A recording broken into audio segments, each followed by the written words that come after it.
Pues fíjate que eso es un tema muy interesante porque todo depende de cuál es la perspectiva que lo estás recibiendo. ¿A qué me refiero con eso? Que si tú eres el consumidor final, el ingrediente funcional va a ser que te da sabor, te va a dar una suavidad de textura, que es un ingrediente funcional para la industria. Es aquel que le ayuda a procesar el alimento para llevártelo y que te aguante el proceso de transporte y que te dé los atributos que el consumidor desea. Bienvenidos a Desmenuzando la Conversación con USAPIC, un espacio del Consejo de Exportadores de Carne de Ave y Huevo de los Estados Unidos, patrocinado por The Ohio Soybean Council, donde los expertos de la industria de los alimentos comparten temas relevantes y de interés. Hola, ¿qué tal amigos? Bienvenidos sean todos ustedes a un nuevo podcast de USAPIC. Somos el Consejo de Exportadores de Carne de Ave y Huevo de los Estados Unidos y nos apellidamos USAPIC por sus siglas en inglés. Yo soy Jaime González y soy consultor de USAPIC. El día de hoy tenemos como invitado al doctor Gerardo Casco con el tema de los ingredientes funcionales para la industria cárnica. Pero, ¿quién es el doctor Gerardo Casco? Escuchemos esta semblanza de él. El doctor Gerardo Casco es egresado de la Universidad Panamericana El Zamorano en agroindustria. Tiene una maestría y doctorado en ciencia avícola por la Universidad de Texas A&M. Es director de servicios técnicos en FormTech Solutions, una compañía distribuidora de ingredientes para la industria alimentaria. Además, es consultor técnico de USAPIC. Pues bueno, ya estamos de regreso. Bienvenido seas, doctor Gerardo Casco. ¿Cómo te encuentras el día de hoy? Hola Jaime, ¿qué tal? Un gusto, gracias por tenerme y gracias a USAPIC por esta oportunidad para estar con todos ustedes y platicarles sobre los ingredientes funcionales. Aquí, alegres de estar contigo. Ay, muchas gracias. Hoy, pues precisamente vamos a pasar a esa primera pregunta que dice, ¿qué es un ingrediente funcional? A ver, platícanos un poquito de eso. Pues fíjate que eso es un tema muy interesante porque todo depende de cuál es la perspectiva que lo estás recibiendo. ¿A qué me refiero con eso? Que si tú eres el consumidor final, el ingrediente funcional va a ser que te da sabor, te va a dar una suavidad de textura, que es un ingrediente funcional para la industria. Es aquel que le ayuda a procesar el alimento para llevártelo y que te aguante el proceso de transporte y que te dé los atributos que el consumidor desea. Eso es un ingrediente funcional desde las dos perspectivas de la definición. Ahora, usualmente para la industria cárnica y en particular la industria de carne de ave, en la parte de marinaciones, usualmente lo que estamos viendo son los más comunes, la sal, los fosfatos y carbohidratos, que te van a permitir obtener esos atributos deseables que quiere el consumidor. Es una jugosidad en la carne cocinada, terneza en la carne, y para ti como procesador es una mejora en tus mermas en el proceso. Ok, perfecto. Oye, ¿y cuál es el ingrediente más importante de esos funcionales que acabas de comentar? Fíjate que esa es una pregunta que todo el mundo piensa que me voy a ir por un lado y termina en otro. En serio. ¿Cómo es eso? A ver. ¿Cómo es eso? Pues básicamente, mira, el ingrediente más importante es el agua. Todo el mundo piensa que iba a decir que es la sal o el fosfato o el carbohidrato, pero no, es el agua. Porque recordemos que estamos haciendo cuando marinamos. Estamos añadiendo agua, porque esa agua es la que se va a retener. Y esa es la agua es la que va a reaccionar con las proteínas de la carne y los ingredientes funcionales para crear esa jugosidad que el consumidor quiere. Entonces, si tenemos una mala calidad de agua, esa agua no va a permitir que los ingredientes funcionales se activen con las proteínas adecuadamente. ¿Y qué es una calidad de agua deseada? Es una que tenga una cantidad baja de minerales, particularmente carbonato de calcio, y metales pesados bajos. Cero hierro, cero magnesio, cero manganesio. Esos minerales van a atar todo el fosfato y van a prevenir de que el fosfato actúe con las proteínas y se retenga esa agua. Además, esos minerales... A ver, perdóname. Oye, entonces el agua de la llave de mi casa no sirve para hacer un marinado. Y lo que yo hago en mi casa como marinado no funciona. Pues fíjate que no funcione, no es idóneo. Esa es la diferencia. En la casa, nosotros hacemos volúmenes pequeños y es un volumen que se va a marinar inmediatamente y se va a cocinar inmediatamente. Es más, muchos de los procesos de marinación que se hacen en la casa realmente no absorben el agua que uno piensa que está absorbiendo. La diferencia es que la industria es más eficiente y más efectiva en llevar esa agua dentro de la carne y por ende te aguanta el proceso de logística y te aguanta el proceso de cocción y te crea un producto más jugoso. Por eso es que nunca va a ser igual uno hecho en la casa a uno hecho de la industria. En general, el de la industria va a ser más efectivo, va a tener atender más agua, más jugosidad. Cuando digo más agua, no me refiero a que se le añadió demasiada agua, sino que es una vez la carne se cocine, esa agua que se le añadió se va a quedar retenida en contraste al agua que nosotros marinamos en la casa. Ya, ok. Esa es la diferencia. Entonces, esa agua realmente se mantiene. ¿Y qué me refiero yo con esa agua que se retengo? Hagamos un ejercicio matemático sencillo. Si yo tengo 100 kilos de carne y yo le agrego a todos esos 100 kilos de carne 30 kilos de agua, en otras palabras, tengo 130 kilos en total, ¿no? Ok, Yo sí. mariné mi producto a 130%.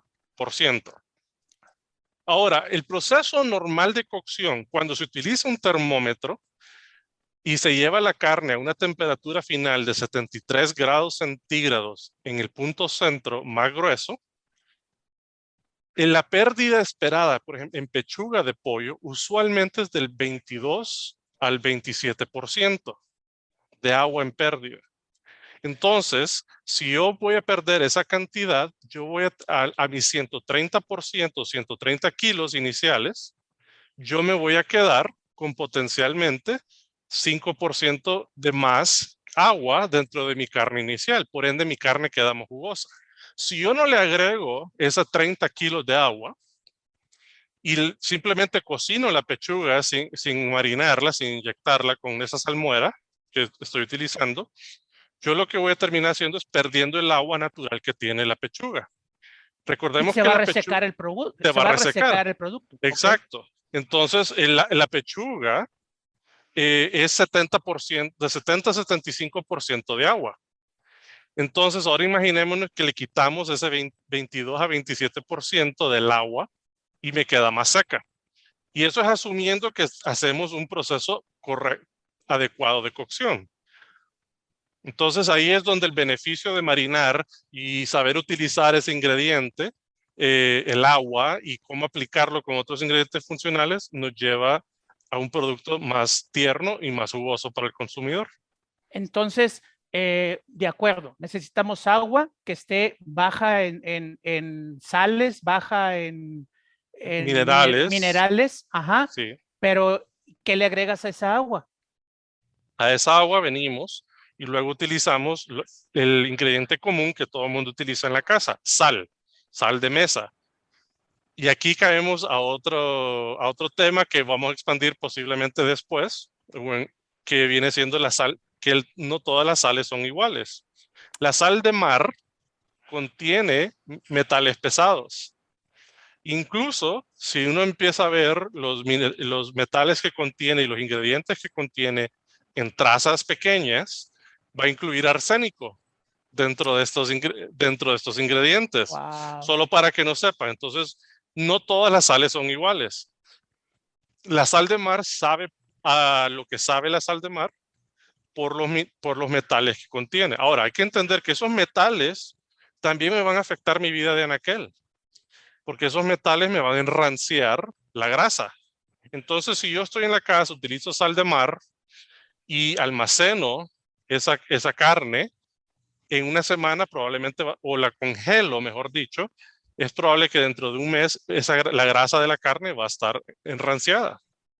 A diferencia, si yo utilizo sal refinada, que ya ha pasado por un proceso cual eliminan todos esos metales y todos esos compuestos, y si queda el compuesto, la molécula pura de sal, que es el cloruro de sodio, esa me previene esos problemas de calidad. Ahora, el otro ingrediente muy común va a ser el fosfato. Esos son los dos ingredientes para hacer una salmuera básica en la industria. La sal y el fosfato actúan en forma sinérgica para ayudar a retener esa agua y crear un producto mucho más jugoso. Ok, muy bien. ¿Sabes qué, Gerardo? Vamos a hacer un pequeño corte y regresamos en un momentito, ¿de acuerdo? Ok, perfecto. Okay. En un momento regresamos para seguir desmenuzando la conversación con USAPIC. Una tarea primordial de la oficina de USAPIC en México es promover un mayor acercamiento entre las empresas procesadoras de carne de ave y productos cárnicos procesados con sus contrapartes en los Estados Unidos. El objetivo es aprovechar las fortalezas de cada industria y propiciar una mayor integración comercial a fin de promover un mayor consumo de productos avícolas en la región de Norteamérica y de aprovechar de manera conjunta la apertura de mercados de exportación. Desmenuzando la conversación con USAPIC es realizado gracias al patrocinio de The Ohio Soybean Council. Según el Compendio 2021 de la Unión Nacional de Avicultores, México fue el sexto productor de pollo en 2020. En Desmenuzando la conversación con USAPIC, la información aporta valor. Mito. La gente piensa que la marinación de los productos cárnicos la realizan los procesadores para poder comercializar productos de baja calidad, duros y de mala apariencia. Continuamos con este interesante tema. Estamos desmenuzando la conversación con USAPIC. Regresamos, amigos, con este tema de los ingredientes funcionales y mira qué interesante lo que acabamos de escuchar, Gerardo. ¿Es cierto que los procesadores utilizan la marinación para ese tipo de problemas en la carne? Y disculpa que me ría, pero es algo que siempre escucho. Realmente es un poquito triste escucharlo porque no es cierto. La realidad es que eso no es cierto. La industria, el manufacturador utiliza el proceso de marinación por el mismo motivo que nosotros lo hacemos en la casa. Es para poder ofrecer un producto de mejor calidad con atributos que el consumidor quiere. Yo quiero carne más jugosa, yo quiero carne más tierna. Y si yo utilizo carne de mala calidad para marinar, yo no voy a poder retener esa agua que le estoy agregando. Por ende, de nada me sirve. Es más, voy a tener que usar más ingredientes, me va a costar más. No tengo una motivación de por qué utilizar carne de baja calidad para marinar. Eso es un mito. Ok, bueno, ahora bien, ¿cuáles son los ingredientes funcionales que se usan más en la industria cárnica, Gerardo? Pues ya en la primera parte platiqué un poco de la sal y los fosfatos. Sí hay otros ingredientes funcionales y hay que recordar que el proceso de marinación como mencioné inicialmente, que es un ingrediente funcional, hay muchos productos cárnicos que se hacen. Hay productos formados, hay productos marinados, y los formados utilizan otro tipo de ingredientes que usualmente o típicamente no se utilizan en las salmueras, en los productos marinados. Y ahorita realmente yo me voy a enfocar a hablar más de los productos de carne inyectados marinados y en particular hablar de los fosfatos. Ok. ¿Cuántos tipos de fosfatos hay para la industria cárnica? Mira, aquí podemos pasar horas y horas detallándote cada uno de los fosfatos que existen. Es tan larga la lista de fosfatos que usualmente nadie los menciona. Porque hay que tener en cuenta que el fosfato es una molécula compleja, pero sencilla a la misma vez. Cuando nosotros hablamos de fosfatos, todo empieza con el ácido fosfórico. Esa es la base de todo ingrediente. Tú tomas ese ácido todo ingrediente a base de fosfato. Tú tomas ese ácido y dependiendo de tu proceso de manufactura, se van uniendo varias moléculas de fosfato y van creando cadenas. Entonces, una molécula de fosfato se conoce como un ortofosfato. Ese tipo de fosfato no se utiliza en la carne. No es funcional. Dos moléculas de fosfatos se le llaman difosfatos, pirofosfatos. Hay varios nombres para el mismo material. y dependiendo cómo se producen, estos pueden ser alcalinos o ácidos.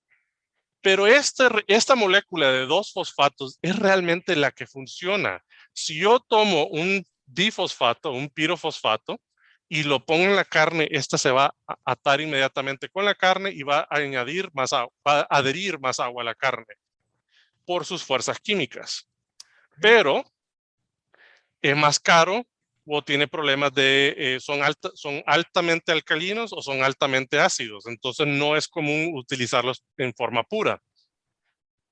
A eso siguen los tripolifosfatos, que eso es lo que todo mundo usualmente ha escuchado, un tripolifosfato de sodio, un Sí, tripolifosfato de potasio, ¿no? es cierto. Ese es el de hierro, por decirlo así. Pero hay que tener en cuenta que el tripolifosfato son 3 moléculas. Ese al entrar en solución se van a romper y se va a crear un ortofosfato y un difosfato. Y el difosfato es el que realmente está actuando. Entonces, Ah, así es. Entonces, si tú tomas tu volumen de tripolifosfato, tú realmente solo tienes el 66% de molécula activa. ¿a poco? Así es. Entonces, y de nuevo, esa es una historia corta. Aparte de eso, hay polifosfatos. Luego están los metafosfatos, que son fosfatos de cadenas más largas que tienen otra funcionalidad que tienen aplicación dentro de la carne. Usualmente se utilizan más para los fosfatos que se utilizan para la elaboración de salchichas, ya que esos requieren de cierta fricción para romper su cadena de fósforo y actúan en un tiempo más largo y así se obtiene una mejor funcionalidad. Pero de nuevo, como te mencioné, es tan larga la lista porque le podemos adicionar fosfatos aglomerados. Los fosfatos aglomerados va a depender de si yo tomo al momento del proceso de elaboración y de deshidratación, yo puedo mezclar mi difosfato, mi pirofosfato con un tripolifosfato y un metafosfato, y al momento de deshidratarlo, generar una sola partícula de fosfato que tiene los 3 dentro de esa partícula. Ok, Esos son fosfatos altamente funcionales y específicos para cierta aplicación. ok.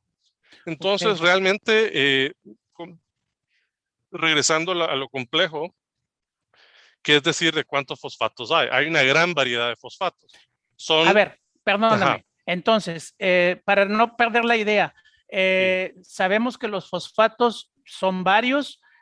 Acabas de comentar que los de batalla son los tripolifosfatos Ujú, y esos tripolifosfatos tienen una función que es retener el agua en el producto a la hora de que se está inyectando o marinando. así es. Es cierto. Ahora bien, Sí. eso me nace otra pregunta. ¿Por qué los tripolifosfatos funcionan de diferente manera dependiendo de los proveedores? Yo he escuchado por ahí en la industria que, oye, que el tripolifosfato fulano a mí me sirvió muy bien y el otro dice, no, a mí no. Y resulta que son marcas diferentes. Ah, ok. Fíjate que ¿Qué eso es puede una estar pregunta. pasando ahí? Eso es una. Aquí caemos de nuevo a la complejidad del mundo de los fosfatos. La realidad es que cuando hablamos de tripolifosfatos, para mantenernos en esa molécula, no todos son iguales. Porque como vengo mencionando, al momento de elaborarlos, hay tanta química y tantos procesos que se aplican, desde qué sales se utilizan para neutralizarlos, las temperaturas que se utilizan en los hornos para deshidratarlas, los tiempos de reacción química. Yo puedo tomar un tripolifosfato y como te mencioné, este se doble en ortofosfato y en difosfato al entrar en solución.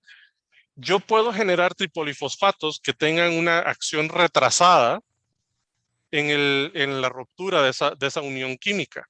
Entonces, yo puedo generar tripolifosfatos que tomen 3 minutos o 5 minutos en desdoblarse. Todo a través del proceso. Entonces, el proceso juega un rol muy importante al momento de hablar de tripolifosfatos de sodio. Incluso el método de deshidratación.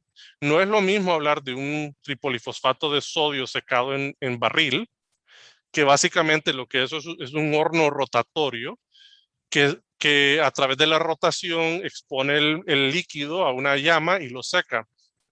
Eso te crea una partícula más cristalina, más sellada, como que pareciera como si fuera sal, ¿no? Que tú parece un cristal de vidrio. Entonces, el agua le cuesta más entrar dentro de esa molécula para entrar en solución. Si tomamos otro método de deshidratación, que es el deshidratado secado por aspersión, este lo que hace es que está un aspersor en una gran tubería que con aire caliente que seca las microgotas creadas por el aspersor, el aspersor y se crea un producto más esponjoso, más liviano, que ocupa mayor volumen en base a su peso. Ese espacio, ese volumen creado, esa estructura esponjosa, permite que el agua entre y reaccione más rápido y entre en solución más rápido. Entonces, eso te va a hacer más funcional, va a entrar en solución más rápido. Por ende, las moléculas deseadas van a actuar más rápido al momento de ser inyectadas. Entonces, todo esto es parte del por qué cuesta. Ok, entonces, a ver, para entenderlo mejor, ¿es factible, es posible que yo, procesador, vaya con un fabricante o un productor de ingredientes y le diga primero cuáles son mis productos que quiero sacar, con qué materia prima estoy trabajando, a dónde quiero llegar, qué volúmenes necesito, en fin, darle todas las características que yo voy que tengo como objetivo para que luego me diseñes un producto a mi medida, vaya que el tripolifosfato sea adecuado a lo que yo estoy necesitando o cómo. Has dicho la palabra, has dicho el proceso que yo quisiera que todo el mundo se me acercara con, en el sentido de que sí, eso es idóneamente lo que yo ocupo saber para poder recomendarte y decirte, mira, tenemos este tripolifosfato que realmente te va a funcionar en base a lo que tú me has dicho, porque es un tripolifosfato que ya lo hemos puesto a probar, ya le hemos dado pruebas técnicas y en aplicados en la carne, en los procesos, para decirte, sí, este te va a funcionar y ya sabemos que bajo tus condiciones esta es la mejor opción. Pero si tú me dices, mira, realmente lo que me interesa es precio, ok, tenemos un tripolifosfato que está basado en precio, pero yo no te voy a poder garantizar esa funcionalidad que tú estás buscando. Entonces, todo tiene, en el mundo de los fosfatos, lastimosamente aplica el dicho, ¿no? Tú obtienes lo que pagas. Okay, te podemos dar lo más barato y podemos alcanzarte una mejoría, pero no va a ser necesariamente lo mejor posible que te puede dar ese fosfato.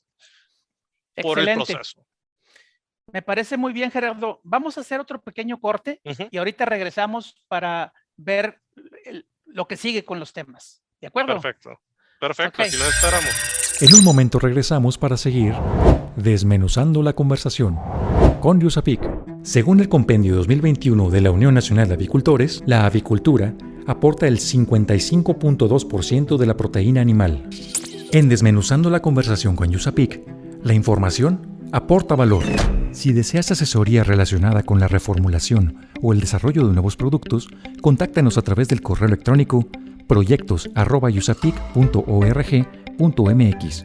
Recuerda, USAPIC se escribe USAPC. Síguenos en redes sociales como USAPIC LATAM para que te enteres de nuestros eventos y las actividades que realizamos. USAPIC se escribe USAPEC. USAPIC LATAM. Dato: los cambios de estilo de vida en los consumidores han generado que los productos de valor agregado se sigan desarrollando. Continuamos con este interesante tema. Estamos desmenuzando la conversación con USAPIC. Mira qué interesante, Gerardo. Los cambios de estilo de vida. ¿A qué se refieren con eso de los cambios de estilo de vida de la gente? Pues mira, Eso es algo interesante porque si nos enfocamos, si tú vieses mejor dicho, déjame explicarlo de esta manera. Piensa en los cambios que tú miras en cómo eres tú comparado a tu padre y a tu abuelo. Ok. Esos son los cambios de estilo de vida. Es decir, tu estilo de vida es muy diferente de lo que tu padre o tu abuelo vivió. Y lo mismo lo podemos ver a través de las generaciones. Hay gente que trabaja más tiempo, hay gente que trabaja hasta 2 trabajos. Incluso ahora tenemos hogares donde la pareja trabaja, ambos trabajan para complementar el ingreso económico o obtener ciertas metas, ¿no? Entonces, Ok. ha habido un cambio de estilo de vida a través de todas las generaciones. Ok. Y esto tiene un impacto dentro del consumo de la carne. O sea, sí, pues quieren comer más rico, más Eh, sabroso y más rápido. Y que pues esté sí, rapidito. pues fíjate que aparte de lo que tú has dicho, que tienes toda la razón, es que también se ha perdido la necesidad de que tú ya no tienes que sacrificar tu pollo en el patio En el patio. Sí, o deshuesar el pollo en la cocina, ¿no? sí, sí, Porque sí. ya hay menos gente en el campo, menos gente. Entonces, todas esas habilidades se han ido perdiendo. Esas enseñanzas de cómo deshuesar, cómo procesar un ave, se han perdido porque hay menos gente haciendo esas labores. Y eso regresa al cambio de estilo de vida, ¿no? Entonces, la demanda de productos de valor agregado va a continuar subiendo. Y aquí Ok. es donde hay una gran oportunidad. Además de eso, si vemos las nuevas generaciones, y yo me incluyo dentro de esos, ver a las nuevas generaciones, porque ya hay nuevas Ok. generaciones que yo ya no me relaciono con, o me relaciono, mejor dicho, en su estilo de vida, es que estas ahora tienen, con la globalización, el mundo se ha vuelto mucho más chiquito. Entonces ahora yo ya sé, con todos estos programas de cocina, cómo se come en Grecia, cómo se come en África, cómo se Cierto. come en el Mediterráneo, cómo se come en Rusia. Entonces todo eso me dice, bueno, pero yo quisiera poder probar eso aquí. Entonces me da la oportunidad a mí de ofrecer productos con esos sabores. Ok. Y es increíblemente aquí en Estados Unidos, que es donde yo estoy, este, continuamente, todos los años, hay una tendencia de sabores. Por lo menos está el sabor asiático, el sabor mediterráneo, el sabor africano. Siempre hay unas ciertas perfiles de sabores que son los que se incorporan a los productos marinados con especies y sabor. Ok. Y de nuevo, entonces eso nos permite nuevos productos y agregar mayor valor. Y de nuevo, yo no tengo el tiempo, o yo particularmente no sé cómo combinar las especies para crear un perfil de sabor en África, ¿no? Ok. Nunca he estado en África. Oye, Gerardo, hablando de fosfatos y de tripolifosfatos que hace Ujú. rato platicábamos, eh, ¿esto lo debo de aplicar a todas las marinaciones? ¿Lo puedo hacer en mi casa o lo tiene que hacer alguien muy especializado o tienen No, que ser fíjate, volúmenes muy grandes? pues mira, no, la realidad de nuevo, la globalización es tan impresionante que aquí, por ejemplo, si yo me voy a Amazon, yo puedo comprar una libra de tripolifosfato de sodio y está accesible. Y lo puedo hacer en la casa. Entonces ya no está limitado solo a la industria. Anteriormente sí, por los volúmenes. Pero ahorita con todos estos mercados en línea es posible comprar estos volúmenes pequeños para hacerlos en casa. Sí es importante aclarar de que si se va a hacer en casa, hay que aplicarlo a un máximo del 0.5% del peso del producto final, una vez ya marinado, ¿ok? Ese es el límite adecuado, tanto legalmente, no porque se van a envenenar con el producto, sino que esa es la ley arbitraria que se decidió a nivel legal. Y también ocurre lo siguiente, que si se le aplica más del 0.5%, el fosfato realmente ya no te da más funcionalidad. Ok, no te va a Simplemente ya servir de nada. no vas a perder dinero y vas a obtener un sabor jabonoso. Porque el Ah, órale. fosfato, sí, porque el fosfato tiene la bondad de que como es una molécula con carga iónica se puede adherir con los ácidos grasos de la grasa y crearte un tipo de jabón que te va a causar un sabor jabonoso o amargo Mal en sabor. el paladar. Mal sabor. Ok. Exactamente. Entonces, realmente el 0.5% del producto final. Ok, entonces mejor esa aplicación de tripolifosfato la dejamos a los que saben, a las empresas procesadoras. Es importante saber qué se está haciendo, correcto. Claro, muy bien. ¿Qué sucede cuando incorporamos otros ingredientes en las salmueras, como las gomas, por ejemplo, Gerardo? Pues fíjate que hay algo muy interesante con eso. En aplicaciones donde queremos retener un poquito más de agua o darle una textura más suave, las gomas ayudan a agregar viscosidad dentro de la salmuera. Entonces, si tomamos una inyectora en la aplicación industrial, esa inyectora va a aplicar toda esa salmuera dentro de la carne y la añadidura de viscosidad va a permitir que esa salmuera no se salga tan rápido o no se salga después de que las agujas se retiren o durante toda la cadena hasta ser envasada y que tú te la compres y te la lleves de la casa a cocinar. Sin embargo, también como todo, usar más no quiere decir que es mejor. Sí, Claro. hablé de que la viscosidad es la que te ayuda a retener esa jugosidad, pero excesos de viscosidad te van a dañar la carne, la textura de la carne con las inyectoras mecánicas automatizadas, porque las inyectoras utilizan presión para forzar el agua dentro de la carne. Si tú tienes un líquido de alta viscosidad, al aplicar presión, te va a salir con mayor fuerza y, y esa fuerza va a tener un efecto cortante dentro de las fibras del tejido muscular y y se va a perder la textura, te va a quedar como masosa. Ok. Entonces, eso es parte de nuevo, de saber utilizar los ingredientes funcionales. No es que, yo le quiero agregar un poco de goma santán, un poquito de goma caragenina y con eso ya resuelve el problema. No, porque también ocurre este otro aspecto. Si yo tomo demasiada goma, porque las gomas actúan a través de crear una matriz, una red con sus carbohidratos que van a amarrar el agua dentro de esa red. Una vez amarran esa agua dentro de la red, esa agua que contiene la sal y el fosfato en solución ya no interactúa con las proteínas. Ok. Entonces pierdes la funcionalidad del fosfato y la sal.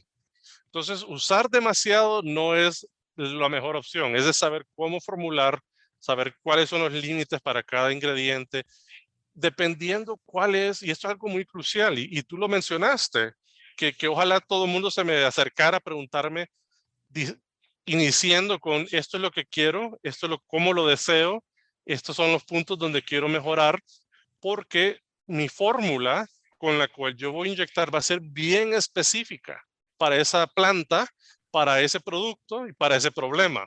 Ok. Lastimosamente, no hay un marinador que funcione en todas.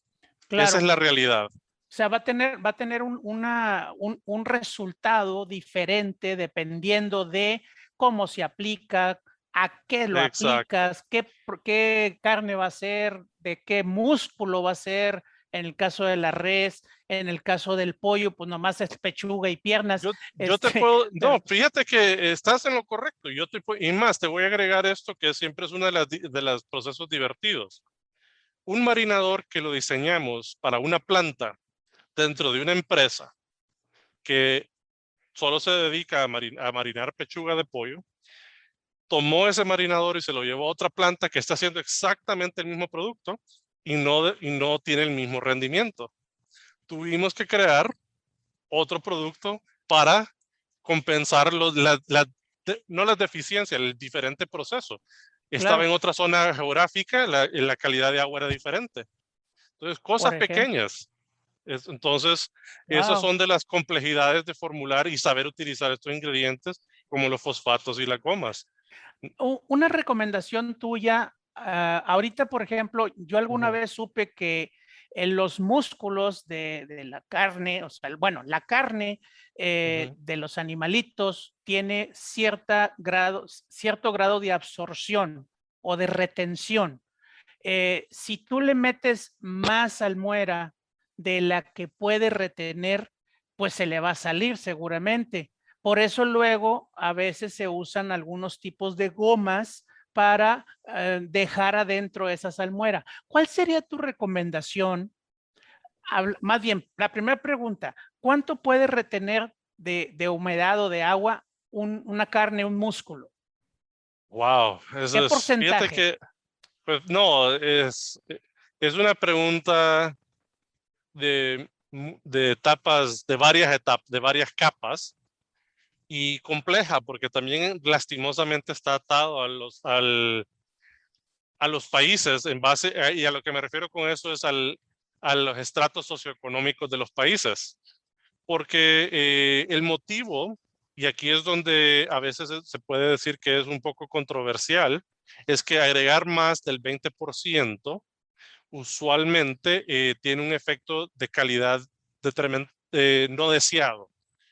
No es que el producto no me lo puedo comer, sino que pierde la textura natural de la fibra de la carne, porque estamos extendiendo la carne a un grado donde ya no hay espacio, por ende se tiene que romper fibra para crear ese espacio. Ok, Y eso crea un producto que sea más suave, bien suave en textura y más masoso, ok. ya cocido. Este, idóneamente, yo no recomiendo más del 20%. Ok, empezaste al inicio de esta plática, Ujú, comenzaste diciendo que si tú tienes 100 kilos de un producto cárnico ajá, y luego le agregas 30 kilos de agua o 30 litros en este caso, pues ya sí, tienes una masa de 130 que al momento de entrar a la carne esa agua se va a convertir en un ujú, producto de 130 kilos.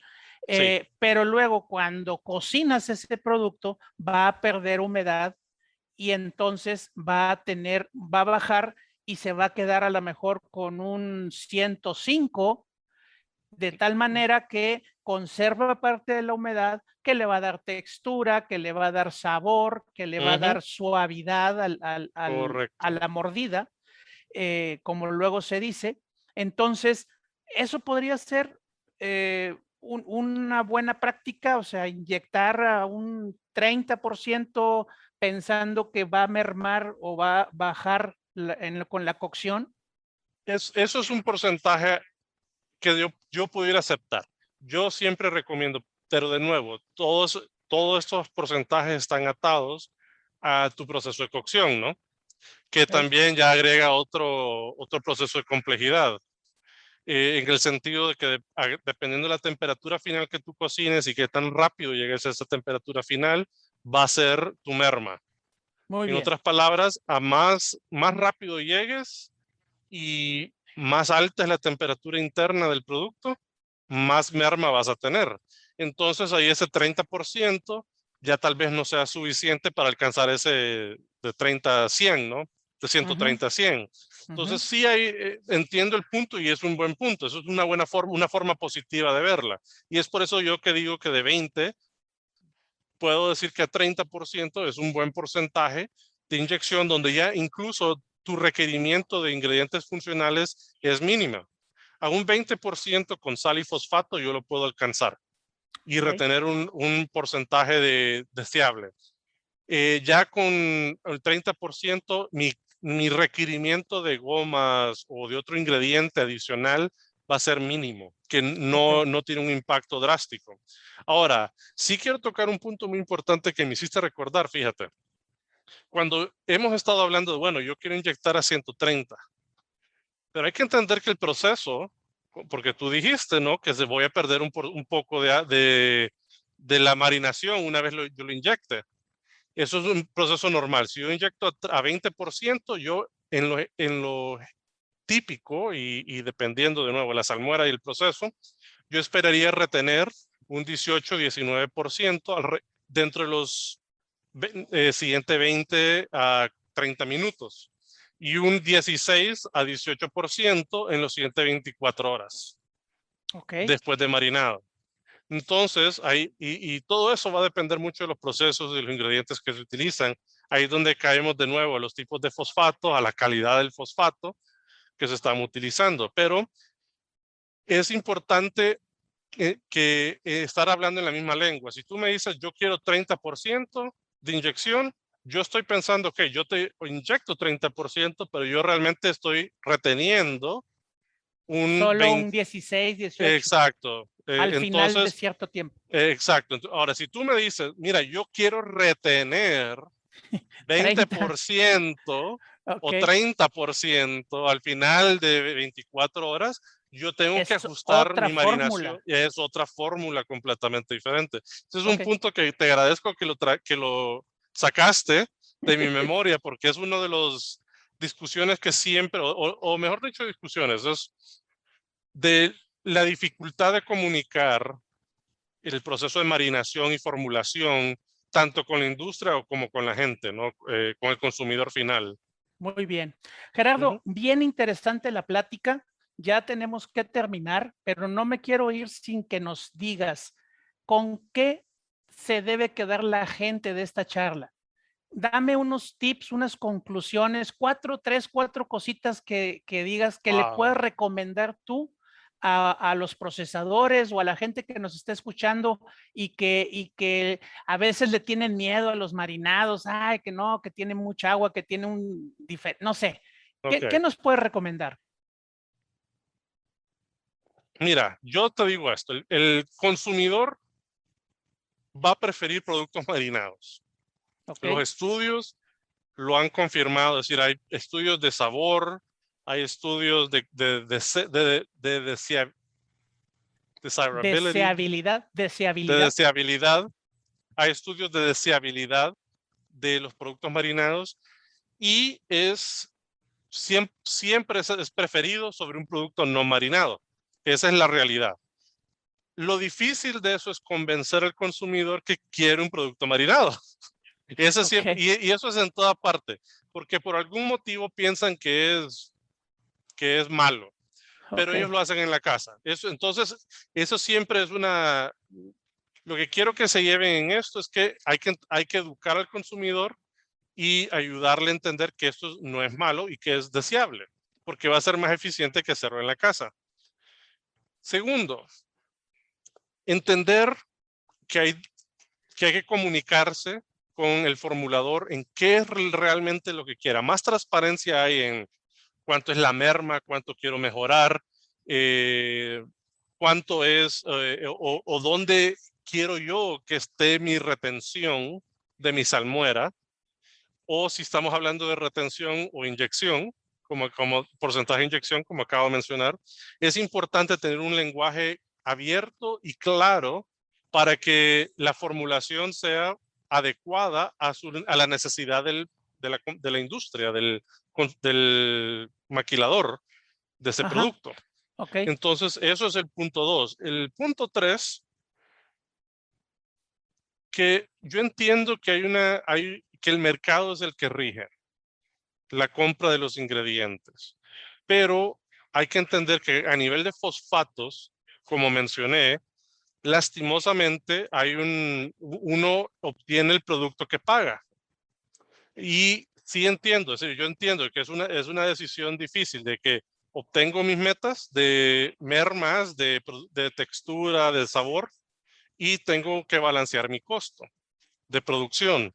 Pero hay que ver más adelante también de solo ver el costo. Es cuánto consumidor voy a retener yo a largo plazo y cuánto consumidor me va a recomendar a mí, mi producto, si yo utilizo un producto que sea un poquito más caro, pero me genere un producto de mejor calidad, de mayor jugosidad, de mejor retención de agua a través de la cadena, que no me saque la salmuera en el envase, ¿no? En los tray packs. Entonces, esas son de las cosas que se tiene que ver a largo plazo. Y yo entiendo, es decir, créanme, yo entiendo que hay un balance entre cuánto estoy gastando y cuánto realmente estoy recuperando, pero sí les puedo decir que a largo plazo siempre hay un retorno cuando el consumidor está satisfecho.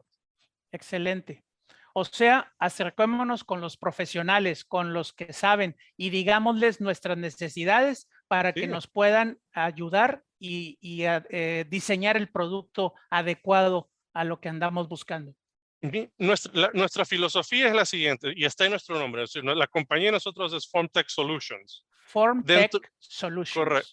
Dentro de nuestro nombre está la palabra solutions, que son traducidas al español, soluciones.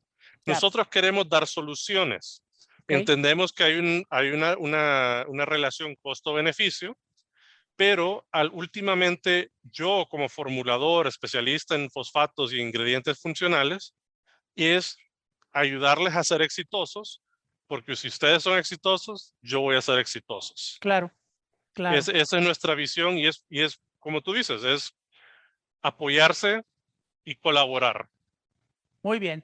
Pues muchísimas gracias, Gerardo. No me queda más que despedirme de ti, agradecerte que hayas estado aquí con nosotros y ojalá no sea la primera ni la última, quiero decir, que no sea la última. Nos pues vemos. Ya fue la primera, ya fue la primera. Nos vemos en la siguiente emisión, claro que sí. Claro, claro que sí, un gusto. Gracias de nuevo, Jaime. Gracias a USAPIC por la oportunidad y esperemos seguir en estas charlas divertidas. Muy bien, pues amigos, les agradecemos a todos ustedes que han estado aquí con nosotros. Agradecemos a nuestros patrocinadores, Ohio Soybean Council, así como a el Consejo de Exportadores de Carne de Ave y Huevo de los Estados Unidos, USAPIC, por sus siglas en inglés. Por favor, dejen sus comentarios aquí abajo del podcast que están escuchando. Díganos qué fue lo que más les gustó de la plática. Pues bien, amigos, yo soy Jaime González, soy consultor de USAPIC y nos vemos en la próxima. Desmenuzando la conversación con USAPIC, por esta emisión ha llegado a su fin. Te invitamos a que te suscribas a nuestro podcast, comenta lo que más te gustó en este capítulo y deja tus dudas para nuestros expertos. Estaremos atentos a resolverlas.